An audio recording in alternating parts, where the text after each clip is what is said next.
Então olha só, pessoal. Para onde esse cara joga a corrente? Para onde? Para onde que ele gostaria que a corrente fosse, esse cara aqui?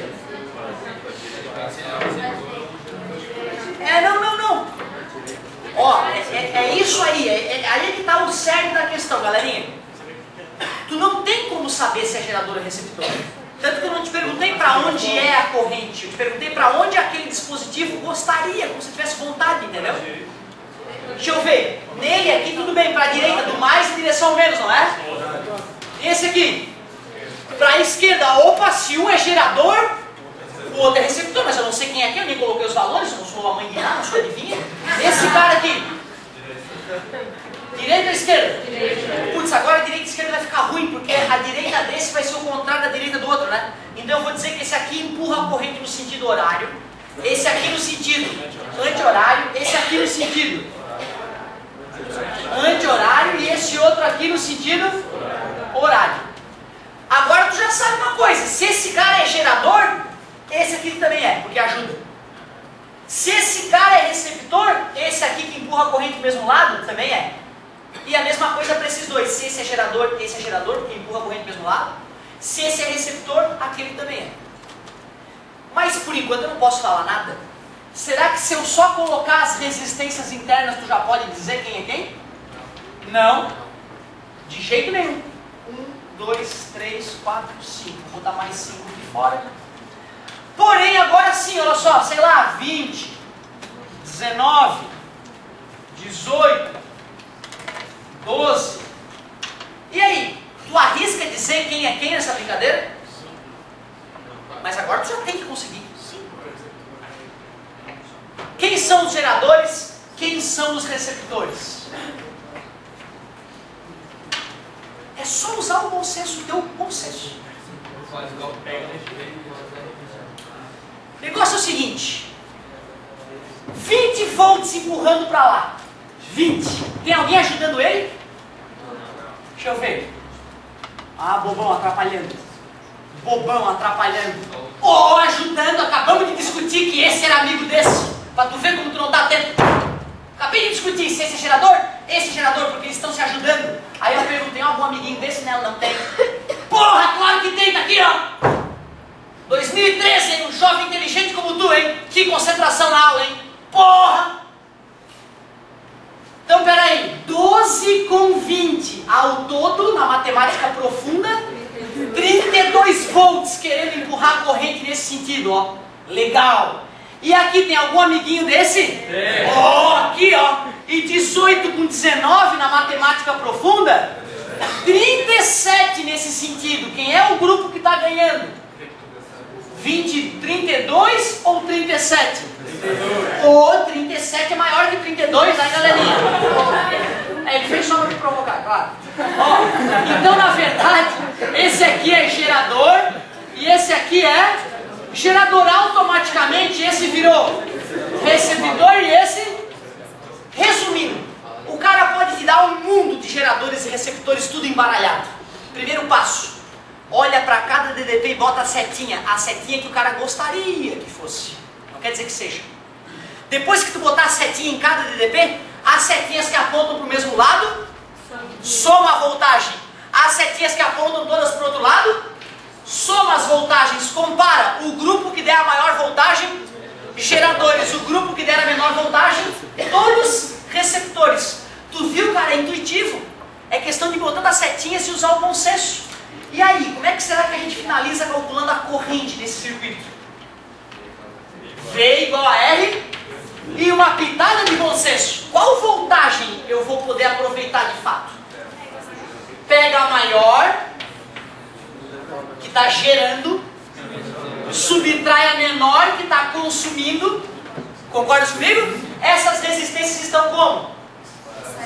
Tudo em série. Vou pensar, passa uma corrente por essa, vai ser a mesma corrente por essa, a mesma por essa, a mesma por essa e a mesma por essa. A corrente é igual. É só somar. Somando. 1, 2, 3, 4, 5, 10. Escolhi o número para ficar bonito, né? 10 vezes I. 37 menos 32? 5. Está multiplicando, passa I igual a 0,5. Primeira coisa coisa que eu queria que vocês entendessem, a simplicidade da pergunta, cara. Olha só, 90% dos jovens da tua idade olha isso no vestibular, ele nem vai ler a pergunta. Só de ver gerador com receptor, aí eu lembro, é um inferno, não vai dar. A maioria pensa assim, não dá, cara, não dá pra pensar assim, gente. Olha quem empurra a corrente do mesmo lado, soma. Todos os dois grupos, vê quem é mais forte. O grupo que domina está gerando energia, o grupo que perdeu está recebendo energia. Usa uma gotinha de consenso fazendo V igual a R vezes I, e olha só a voltagem que resulta. É a dos geradores menos a dos receptores. Eu poderia primeiro começar falando da aula. Primeiro, o gerador é o motorzinho, o receptor, aliás, não é o motorzinho, tem a resistência interna, tem a força contra eletromotriz, aí montar a equação do gerador, do receptor, que eu vou fazer. Só que no final das contas, o que eu preciso é isso. Que tu saiba achar quem são geradores e receptores tudo misturado. Ficou muito difícil? Não, cara. Mas tu vê, tem que lembrar a história da corrente convencional, né? Que era a nossa primeira aula de eletrodinâmica. Nossa primeira aula de eletrodinâmica está sendo cobrada agora. Como é importante isso aqui. Claro que agora eu posso perguntar outras coisas, né? Por exemplo, qual é a potência dissipada nesse cara aqui? Como é que será que eu faria? P, porque é P? Uma delas é V vezes I. O I eu sei que é 0,5, mas eu sei o V que atuando nele? Não, né? Então aquela V vezes I não vai ser legal. Tem mais alguém legal? R ao quadrado é legal, né? Porque o R dele é 1 e o I é 0,5. 0,5 vezes 0,5? 25 vezes 1, 0,25 watts está perdendo aqui, por efeito Joule. Eu poderia perguntar, qual é a DDP aqui nesse resistor? Qual é a DDP nesse cara aqui? Quantos volts está atuando aqui? Pensa um pouquinho. 2,5. Por que é 2,5, meus amigos? Porque V, que é a DDP, é R vezes I. Olha que delicada a pergunta que eu te fiz, ó. 5 vezes 0,5, 2,5. É só estar ligado, né? Era só olhar para o quadro, lembrar que V é DDP, o que é DDP? Diferença de potencial, popularmente falando, voltagem. Certo? Beleza? Então tu vê, cara, a questão não é difícil. A questão não é difícil. O cara tem a base da base, o cara mata a questão. Mas agora que tu viu que de pior vai aparecer para ti, vamos começar a estudar os receptores com mais calma. Como é que é?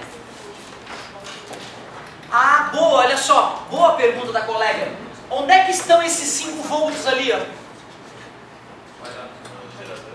Melhor resposta, espalhados. Não estão em lugar nenhum. Aqueles 5 volts não existem em nenhum lugar do circuito. Só na minha mente existe. Eu usei um raciocínio matemático para tentar entender a realidade. Não existe aquele 32 menos... Na verdade, olha só. Se eu quisesse montar... Não, bacana, não. É que assim, ó, a pergunta da colega é justíssima. Uma equipe tinha 32 volts, a outra equipe tinha 37. Eu subtraí e deu 5 volts na equação. A colega fez uma pergunta justa. Professor, me representa no circuito aonde está esses 5 volts? E eu respondi, não está. Não está. Para te mostrar o que está acontecendo, eu vou explicar com mais categoria. Olha só antes para poder dar a explicação mais poderosa para ela, fazer o seguinte, ó. Deve ter uma equação que me diz a voltagem nos polos, só que agora é nos polos do receptor. Antes era gerando e consumindo, não é? Agora é consumo e consumo. Quer dizer que a DDP nos polos é a força contra a eletromotriz mais R vezes I. Uma perda de DDP, outra perda, por isso que eu somo. Ou seja, não vai estar escrito no vestibular que essa é a equação do receptor e a outra com menos é a equação do gerador. Tu é que tem que ter o bom senso de que o gerador gera, mas perde. E o receptor perde e perde. Geralmente o aluno pergunta, só por que não é menos e menos então? Né? Porque se perde e perde, né? Porque eu não estou preocupado com o sinal do DP, eu estou preocupado com o módulo. Eu só quero saber quanto que vai ter de diferença de um lado para o outro. Agora, se é mais ou menos, depende de que sentido que eu estou percorrendo o circuito. Se ocorrer um curto-circuito no gerador receptor, é isso, né? Não, aqui no gerador já foi, tá aqui. Até revisamos hoje. Isso, por isso que eu estou te falando, tem que ter os dois juntos. Uma outra colega fez exatamente a mesma pergunta na outra sala. Professor, o que acontece com o curto-circuito no receptor? No gerador o senhor falou, e no receptor? Ótima pergunta, já vou exemplificar o que acontece. Essa aqui, como é o nome dessa equação? equação do receptor, nada mais justo. Receptor. Se eu for fazer o gráfico disso, fica a curva característica do receptor, porque antes era a curva característica do gerador. Do gerador era uma reta agora é uma reta crescente. Alguém arrisca dizer o que é aquilo ali? Força contra eletromotriz. Antes era força eletromotriz, né? Tudo a ver uma coisa com a outra, né? Curva característica do receptor, ou dos receptores de maneira geral, né? Receptor. Legal. Então olha só a pergunta que a colega fez. Professor, onde é que estão os 5 volts aqui? Eu respondi em nenhum lugar e vou provar. Se eu quisesse calcular DDP daqui para cá, meus amigos, isso aqui é gerador ou receptor? Receptor, né? Eu teria que montar essa equação aqui para o cara, né? Então eu vou fazer o seguinte, ó. A, B, C, aqui o C continua, né? Então ali é o ponto D, aqui é o ponto E, e aqui voltou a ser o ponto A. Se eu quiser achar VAB, esse VAB não está em cima de um receptor, então eu vou ter que montar a equação para ele. Vamos lá. 20 mais R vezes I, 1 vezes I. Estou resolvendo aquela questão que eu fiz em segundos para vocês, estou resolvendo pelo método clássico agora. Vamos lá, quem é o VBC? Vai, é gerador ou é receptor? Gerador, então monta para mim. 19, opa, menos 1 vezes I. Vamos que vamos. Quem é VCD? VCD é gerador, então vai. 18 menos 2 vezes I. Estou gostando. Para finalizar, VDE. VDE é receptor, parabéns. Mais 1 vezes I. Fica à vontade. Pessoal, não tem assistência de... Eu fiz uma dependência de química hoje à tarde com a Mariana, tá? Putz, que pena. Ela Tu vê que tristeza, cara. A galera que faz dependência de química na sexta-feira não vai ter aula. Não se deprimam, meus queridos. Não se deprimam. Bem que a professora passou mal. Isso é uma tristeza. Agora olha só. Agora olha só. VA. Será que eu vou pro inferno? VA. Como é que é? A gente vai se encontrar lá, vai ser legal. E aí, alguém arrisca como é que eu calculo a DDP de E para A? É só R vezes I, né? Não tem força eletromotriz. Rzão, que é quanto, Rzão? 5 vezes I. E o que eu posso falar de todas essas DDPs aqui quando eu completar o circuito? Se eu for somando as diferenças de potencial e voltar para o mesmo lugar, tem que dar quanto aqui no final? Tem que dar 0. Tem que dar 0. Agora olha só. Se eu quiser, cara, a conta vai ficar do mal agora. Se eu não usei a gotinha de bom senso, se eu quiser usar as fórmulas que o meu professor me ensinou na aula, a conta fica do mal. Era um problema que ia ser resolvido de maneira boba, e já que a gente está querendo ser clássico, a gente está sofrendo as consequências disso. Mas espera aí, esse VAB é uma queda de tensão ou um acréscimo de tensão? Já que ele é um receptor. É, né? Ele consumiu energia, não é? Então daqui para cá houve perda de potencial, não é? Então seria menos VAB. E aqui? É um acréscimo de tensão, não é? Mais VBC. E aí? Mais VCD. Menos VDE. E no resistor ganha ou perde? Voltagem. Perde, né? Resiste, né? Menos VEA. E aí voltei ao ponto A de novo. Tem que dar quanto isso? Tem que dar 0, lei da conservação de energia. Vou pegar cada equação dessas que eu montei, substituir, somar os izinhos, fazer uma ladainha matemática para no final descobrir que a corrente deu 0,5. Ou seja, se eu quiser procurar as voltagens aqui, eu tenho que ir na equação do sujeito, substituir e calcular a voltagem.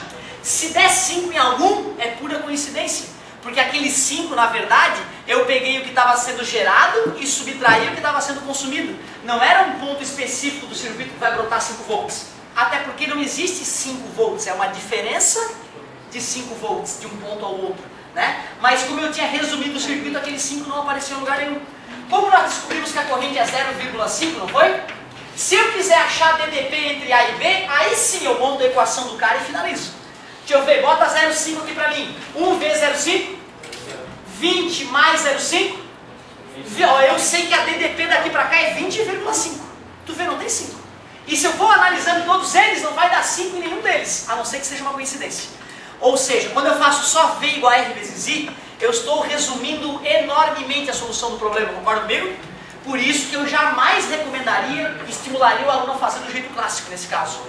É mais ou menos como o sistema de bloco. Vocês não viram o sistema de bloco? Um bloquinho, mais outro bloquinho, faz uma força, pede lá aceleração. A força que A faz em B, a força que B faz em C. Não tem isso?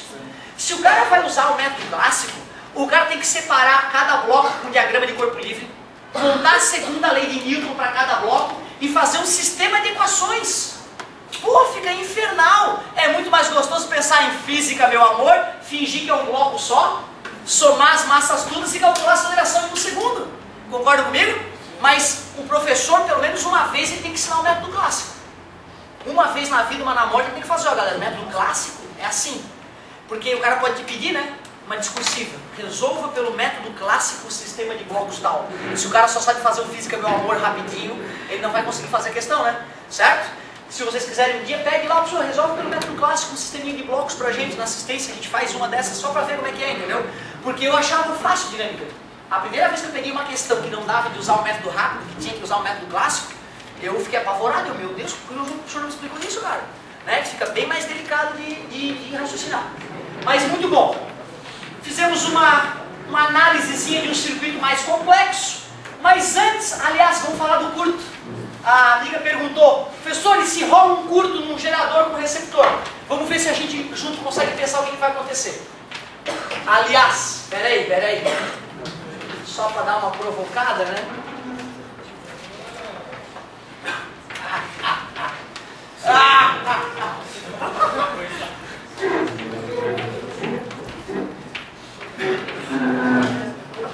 Então vamos lá. Quem é o gerador e quem é o receptor?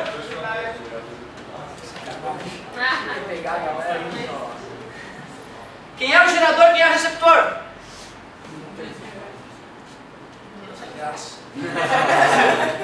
A tendência que eu queria é que todo mundo caísse, né? Ah, esse é o gerador, aquele é o receptor. Só pra eu ficar bem puto. Porque eu ia falar, porra, esse cara injeta a corrente pra lá, esse cara injeta pra lá, não tem nenhum contra ninguém, são dois geradores. Certo?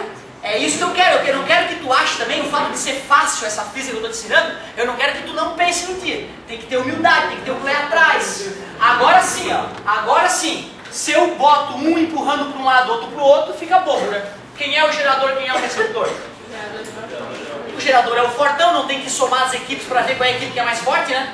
Certo? Então pronto, esse cara sem dúvida é gerador e o outro é... Tu viu por que comecei com o caso mais difícil? Porque quem entende o caso mais difícil, vários, entende qualquer caso. Então, beleza. A colega sugeriu de dar um curto. Ó, o que eu vou entender por curto é um curto fora do aparelho, tá? É um curto nos polos do aparelho. Ou seja, eu posso pegar um fio e conectar esse ponto com esse ponto, né? Assim eu estou dando um curto-circuito nos polos do receptor e ao mesmo tempo nos polos do gerador. Acontece o seguinte, ó, o receptor, isso aqui é uma coisa importante de entender. Aquela DDP que aparece no receptor, ela só se manifesta se tem corrente empurrando no sentido oposto. Porque se não tem corrente, não acontece nada. Imagina um motor desligado da tomada. Pode lamber os fios que saem do motor, não vai acontecer nada. Desde que ninguém mexa no motor, né, cara? Porque uma pegadinha clássica, quando o cara começa a trabalhar numa loja de conserto de eletrônicos, assim, de eletrônicos não, né? De liquidificador, de motor. A primeira piadinha que os caras fazem é pegar um estagiário, né, um cabeça de vaga que chegou lá pra brincar, e diz, ô amigo, segura esses dois fios, mas segura firme. E é um liquidificador que está consertando, algo desse tipo, está fora da tomada, ele tem noção, já tomou choque na vida, senão ele não estava indo para esse lugar. Né? O cara que gosta disso, ele já tentou fazer alguma coisa, já viu, né, o poder da eletricidade. Aí ele, não vai dar choque? Não, está fora da tomada. Aí o cara vai lá e segura os dois fiozinhos. E aí chega o técnico que já manja, né, o macaco velho, dono do brinquedo lá, ele vai lá, pega a hélicezinha do liquidificador, ele já enrolou uma cordinha ali, ele pega a cordinha e puxa. Quando ele puxa a cordinha, um ímã que tem dentro do induzido vai girar dentro das espiras. E eu não te ensinei ainda. Eu só te falei que corrente elétrica gera. Eu ainda não falei que campo magnético pode gerar corrente elétrica. E quando o cara gira o ventilador, pode ser ventilador, tá? Quando ele gira a hélice do ventilador, o menino que estava segurando os fios tomou um carcaço. Porra, que é isso, cara? Ele nem entende, né? Não tá falando tomada, não tá nada. Na verdade, aquele motor, naquele momento, funcionou como um gerador. Mas a DDT do receptor só aparece quando tem uma corrente no sentido oposto. O que eu estou te dizendo? Que quando eu fiz esse curto aqui, esse cara que é um motor, ele não vai ter por que corrente elétrica circular aqui, ó. Porque isso aqui só recebe energia, ele não gera. Beleza? Ou seja, quando eu faço o curto-circuito, o receptor simplesmente deixa de funcionar, mas ele não queima. Ele não queimou. Quem vai sofrer as consequências do curto-circuito é o gerador, porque agora, ó, fechou um circuito aqui, ó. Em vez de estar consumindo 12 volts na força contra, todos os 36 volts estão sendo jogados em cima do gerador. Ou seja, o que vai acontecer é V igual E menos R vezes I. Fiz o curto, qual é a voltagem? 0 igual a E menos R vezes I. Menos passar para cá, mais, está multiplicando, passa, vai ser a própria corrente de curto-circuito que eu já havia mostrado. Ou seja, o curto na parte de fora do aparelho nunca vai queimar o aparelho. Vai queimar a fonte de energia, não vai queimar o teu aparelho. Se mais uma vez deu um curto lá em casa, o motor pegou fogo e explodiu. Então peraí, o curto não foi nos polos do motor, o curto foi lá dentro do motor. O motor é feito com fio enrolado, certo? Onde lá dentro vai ter um ímã, foi o que eu falei agora há pouco, não é? Um ímã. Se esse circuito de fio enrolado que é esmaltado, ele parece estar desencapado, mas não, ele está esmaltado. Se por atrito ou vibração, depois de anos funcionando, aqueles fiozinhos ficam raspando no outro e fecha um curto-circuito nos anéis internos do motor, o motor pode sim pegar fogo, né, dar um barulhão bem legal e estragar. Mas aí o curto é no interior, beleza? Isso eles não vão perguntar para ti no ensino médio, eles vão perguntar para ti um curto na parte de fora. Curto nos polos de um receptor, o receptor para de funcionar, mas fica protegido. Curto nos polos de um gerador, a corrente no gerador aumenta, é a corrente de curto-circuito, e isso pode danificar com o passar do tempo o gerador. Fica à vontade, amigo. Olha, bacana a pergunta do colega. É por isso que eu exemplifiquei o caso do motor. O receptor não vai funcionar como um gerador, porque o motor precisa de energia para girar a hélice dele, por exemplo. Ele só funcionaria como um receptor se alguém começasse a girar a hélice para poder fazer a corrente ir no sentido oposto. Exatamente. Imagina que isso aqui é um motor, certo? Então, essa energia estava vindo alimentando esse cara. Por isso que a hélice estava girando. Quando eu fizer o curto, a energia desse cara não vai chegar mais nele. Ele vai parar de girar. Certo? Agora, olha só, vamos ser criativos. Quando eu fiz o curto, jamais eu faria essa pergunta no vestibular, tá, cara? Mas eu estou sendo técnico aqui. Quando eu fizer esse curto, essa energia para de ir para cá. Mas a hélice não estava girando? Como a hélice ainda continua girando, sim, em alguns microsegundos vai ter corrente elétrica. Como se esse cara fosse um gerador. Só que essa corrente elétrica vai fazer ele parar ainda mais rápido. Certo? Então vamos lá. Um motor em curto-circuito, ele para de girar mais rápido do que um motor aberto, sem dar o curto. Mas ele jamais vai ficar girando do além, porque tem que ter origem à energia. Tudo bem? Muito bonita a tua pergunta, parabéns. Ou seja, só teria um pequeno momento em que o receptor vai funcionar como fica entre nós. Não, é porque eu estou dizendo o seguinte, eu estou fazendo uma análise aqui muito mais delicada do que seria cobrado no ensino médio. Tu escutou a pergunta do colega? Estava lá um ventilador com uma bateria funcionando, o ventilador... Eu não acabei de falar que quando o técnico gira forçadamente a hélice, ele funciona como um gerador? Quando eu dei o curto, a bateria vai começar a esquentar pela corrente de curto-circuito, e a energia da bateria vai parar de vir para o ventilador. Mas na hora que tu desliga o ventilador, ele não para na hora, né, galera? Ele fica girando um pouquinho por inércia, é um tipo de inércia especial, inércia rotacional, ou de rotação. Tudo bem para vocês? Naquele período em que o ventilador está girando a hélice por inércia, ele funciona como gerador. Isso demora microsegundos, milissegundos. Piscar de olhos, ele já vai, certo? Parar.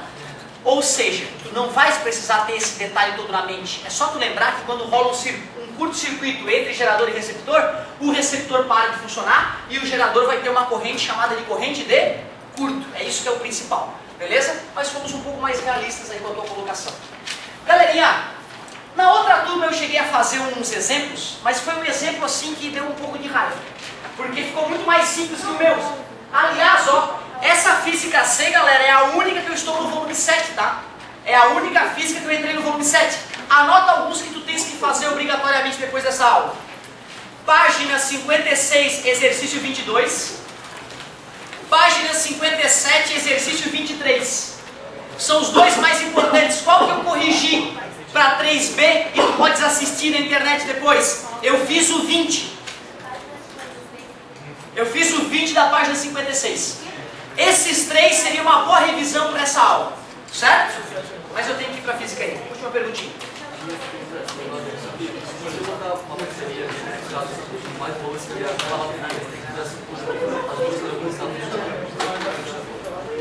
Duas baterias, uma querendo carregar a outra. Só que elas têm a mesma voltagem? Sim. Sim. Aí sim. Isso. Ó, que grande colocação final. Porque se eu faço só o comentário para o amigo, só respondo a pergunta do amigo, e não levanto o comentário do outro colega, tu poderia me chamar de mentiroso depois. Porque quando o amigo falou do receptor, eu exemplifiquei o receptor como sendo o quê? Um motor. Tudo bem para vocês? O outro amigo fez uma segunda opção. Professor, imagina que são duas baterias, só que uma tem força eletromotriz maior que a outra. Por exemplo, meu pai tem caminhão, bateria de 24 volts, e meu carro pifou a bateria, que tem 12 volts. Eu posso conectar a bateria do caminhão em cima da bateria do carro com a polaridade invertida.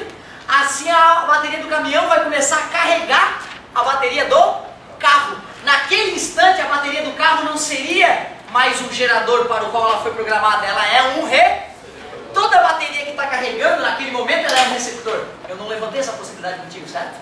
Então, na verdade, se fossem duas baterias, uma funcionando como gerador e a outra como... Se nessa hora desse um curto entre elas, aí as duas iam passar a funcionar como geradores. Aí aquilo que tu falou ia acontecer. Mas observe, só aconteceu isso porque este receptor é um gerador que está sendo recarregado. Quando eu dou um curto nele, a verdadeira face dele se revela. Ele é gerador. Beleza? Parabéns pela tua colocação. Muito bom. Tipo, duas baterias com a mesma voltagem, se podem carro, uma na outra, uma vai ser não, se for com a mesma voltagem, primeiro, cara, olha só, fabricantes diferentes dá uma pequena diferença na voltagem, tá? Se tu pegar lá uma bateria do carro e for medir, primeiro que não vai dar 12, vai dar 12, alguma coisa, 12,7, 12,8. Um fabricante pode dar 12,7 e do outro fabricante, com as mesmas especificações, pode dar 12,9.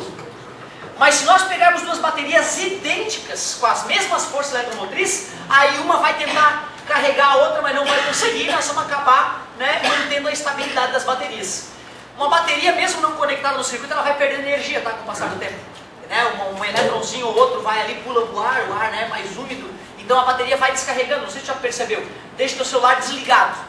A bateria estava recarregada e ficou lá 2 semanas lá. Jura, né? O cara vai esquecer 2 semanas no celular. Mas depois que o cara for conectar a bateria, não vai estar 100% carregada a bateria, mesmo com ele desligado. Ela vai ter tido uma perdinha de energia, tá? Só para tu não achar que a bateria pode ficar 20 anos lá carregada e ela vai continuar com a carga dela normal. Beleza? Mas é isso aí. Se as duas baterias forem idênticas, elas não vai ter circulação de corrente, não vai ter nem gerador nem receptor na hora. Elas vão ficar paradas. Beleza. Vamos lá, galerinha. Última física aí. Fala, meu querido.